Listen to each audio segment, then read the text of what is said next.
So the closer we get to Ark 2, the more futuristic and crazy Ark Survival Ascended gets, and I guess not even futuristic, more mythical, more fantasy, and I kind of feel like recently I've been thinking to myself, I think that's what's happening. I think the game's getting more and more fantasy, which some of the creatures are very cool, and I do like the burrow bug, and then Ark 2, which is not planned to come till 2028, is going to be completely primitive, and I kind of feel like, you know, like in a lot of games when they get to the end of the cycle, they tend to go so crazy with all of these things, and then it kind of resets from the beginning again, and I feel like I get that vibe a lot with what's happening with Ascended. Like, I feel like by the end of Ascended and we move on to Ark 2, which I still think a lot of people will be playing Ascended if Ark 2 sticks to that third person thing, I do think there's just going to be some absolutely crazy creatures, and I know there's always been that in Ark, but these ones, and the one we're talking about today, is absolutely one of the most insane ones I've ever seen come to the official game.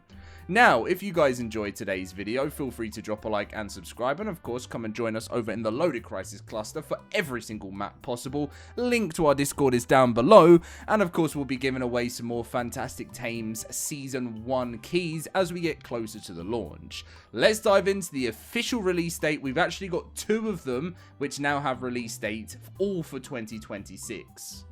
So, of course, we're talking about the Cerberax today, which this thing, yes, you're not looking at this wrong, is going to be an official creature. No, this is not modded. This is going to be official, which is going to be insane. Also, something I had in the back of my head is if these 2 creatures are coming throughout 2026, when is the next TLC coming? Because it's now July, so we're 7 months, nearly 8 months into the year, and we've only had 1 of the TLCs, and there's meant to be 5 TLCs. So, like, when's the next TLC coming? Are they going to be able to fit all 5 in 1 year? We've had 1 in 7 months. It's a little bit concerning. But anyway, obviously the burrow bug was released on May 21st, and as you can officially see now, the Cerberax is confirmed, and it is coming September 2026. So this is sort of similar around the time of the Unreal Engine 5.7 upgrade, and they say, behold the Cerberax, a monstrous frontline bruiser designed for heavy tribe combat and multi-rider synergy. This terrifying beast features 3 distinct heads that bring each of their own vicious speciality to the fight, with each head individually controllable by either the main rider or up to 3 additional passengers. One head tears into enemy defenses with corrupting force, another scorches targets with relentless flames, and while the central head acts as an electrical catalyst, detonating these afflictions and spreading carnage to nearby targets. In the hands of a coordinated cooperative team, these effects can be chained, combined, and consumed to unleash explosive combo attacks. The Cerberax is the fearsome anchor your frontline needs to dominate the battlefield, lead the charge, and watch your enemies crumble. Now, something I really like about this is I've always loved the idea of being able to combine attacks to create something stronger. I think when a game has that, it's super creative, where you can, like, I love magic games where you can combine lightning with fire, which creates this, or wind with fire, which creates like a fire wind tornado, you know, all that kind of thing I think is really cool. So I do like the sound of that. And this is coming September 2026. So literally within a couple of months' time, this creature is going to be roaming the Arks. It makes me wonder that if that's the actual size of it, is this going to be very rare? Like this has got to be paleo. I mean, the paleo octopus is actually pretty much everywhere in the ocean biome. But in terms of where this spawns, it's got to be more rare, because this would just destroy everything on the map, wouldn't it? Like, I mean, this would be like the Indominus Rex when it goes and kills everything in Jurassic World. Like, I don't know. This is crazy. But anyway, not just that, we have got the official release date for the Animosaur, which is coming November 2026. So this is coming apparently the month before Dragantopia. So this will be the month of Extra Life 2026. And this thing is actually, for me, I think this sounds as cool as this. This is a totally new thing we've never seen in ARK before. So, shrouded in secrecy and whispered about in passing rumors, it is a master of disguise. This mysterious entity possesses the incredible ability to store the form of any nearby creature after observing it from the shadows, allowing you to transform into the other creature at will. Once hidden within a new shape, the creature gains all of the, so let's say it stares at a Sarco, very random to say a Sarco. It gains all of the Sarco's unique abilities, and it basically, it turns into it with its level, I'm thinking. Capable of hoarding a handful of stolen forms simultaneously, it is a highly rewarding tame that allows cunning survivors to master the unknown and adapt to any situation. Mimic the power of ARK's diverse roster and strike when they least expect it. Tunnel through the earth, tear through the front lines using multi-headed attacks, or mimic stolen creature forms with the ARK Fantastic Tames Season 1.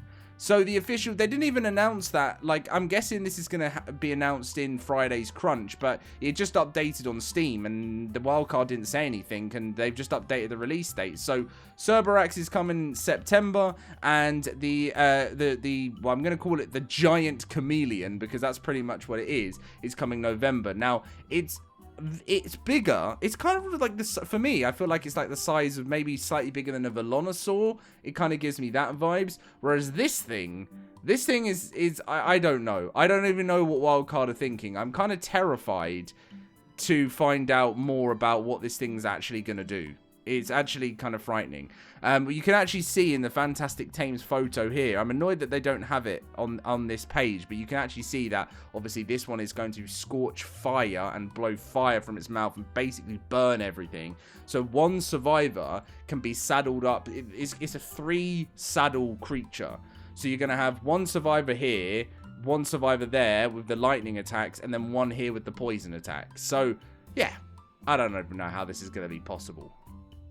Okay, so as a reminder for today as well, live ops updates. They said it's great to see so many players jumping into Genesis 1 since launch, and to help meet demand, we're preparing to bring an additional batch of official Gen 1 servers online, currently expected to go live today, July 20th, evening Pacific time. The new servers will include a mix of PvP, PvE, small tribes, and console small tribes, and will continue monitoring activity and capacity following the rollout. So at some point tonight, which is going to be very late, if you're in the UK and you're waiting for this, I mean, unless, you know, because it's going to be a Tuesday, so I don't know what you're doing with your Tuesdays, but this would be a very early in the morning launch time. Like, we're probably talking like a 4 a.m. launch time for if you are in the UK or Europe. So you're probably going to want to start your journey the next day, which I know is a shame because, you know, you don't want people to get a head start on you. But yeah, and then of course the something that shocked me with the Summer Bash this year is the Summer Bash is actually lasting for a very long time. Like, we've got like nearly 3 weeks worth of the Summer Bash. Like, it's until the 5th of August. That's when the Summer Bash ends, which is crazy. I've been seeing a lot of you guys over in the cluster with your Astrocetus chibis. They look really cool. And what else was new again? The bounce house tile set you guys have been having fun with. The Rex balloon, Bronto balloons. What else oh yeah, the balloon animal emote, which was really cool. But yeah, so as I mentioned, guys, if you want to come and join us and have some fun over on the LoadedCrysis cluster, everyone is enjoying Genesis over there. It's actually finally been running a lot smoother than it had been on launch. It's only taken Wildcard 17 days since launch to get Genesis in a much better place. So now we're doing a little bit of a how is ARK doing after the Genesis launch kind of reveal sort of thing. We do this over most launches, and if I'm going to be honest with you, I don't think it was as expected in terms of, like, they still did well. Like, I mean, you can never say no to nearly a 50,000 player count. Like, it's great numbers, you know, and that's only Steam alone. But I think ARK, like, if we're going to do, we haven't done this in a video for ages, but when we can compare it, we're going to go to the absolute max. this game's obviously been through some really rough points. Like, it first launched with a 98,000 player count, which was a fantastic time for ARK. And then obviously hit some of the lowest points I think I've ever seen in the ARK community around this point back in 2024, where it had like 23,000. Then it had like a huge surge when Scorched Earth came out with 44,000. And then it went really bad, 18,000 players, until finally Aberration launched, and there was like a bit of a peak there at 36, and then it was very like kind of rocky, but then they managed to get to 41,000, and then there was just such a great fall again for months from Extinction, where there was just no content. Finally Ragnarok launched, and they hit their biggest numbers that they've hit. I think it's not the peak, but it's some of their biggest numbers that they've hit to, in that point in such a long time, of nearly 50,000 players. And then it was just kind of like back and forth, and with Lost Colony, I think this is the highest. They hit 50,000 concurrent players on Steam, so that did extremely well. And then the game actually kept, after Lost Colony, has actually kept at a really good rate. It's actually stabilized in the 40,000s. So with Genesis, I think a lot of us thought this was going to skyrocket ARK Ascended, the highest it's ever been, and it kind of stuck at the 50,000 mark. So I think it was just because it was a bit of a failed launch, like it was very broken, very buggy.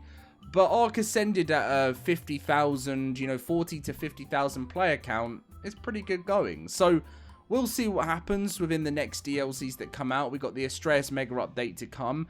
I know ARK is a long way from its former glory, and it's going to take a lot to potentially get us back to that one day.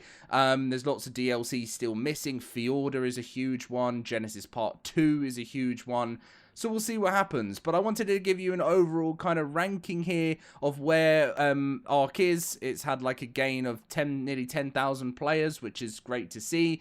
And I hope you guys are having fun. So thank you very much for watching. Leave a like, subscribe, and I'll see you in the next one.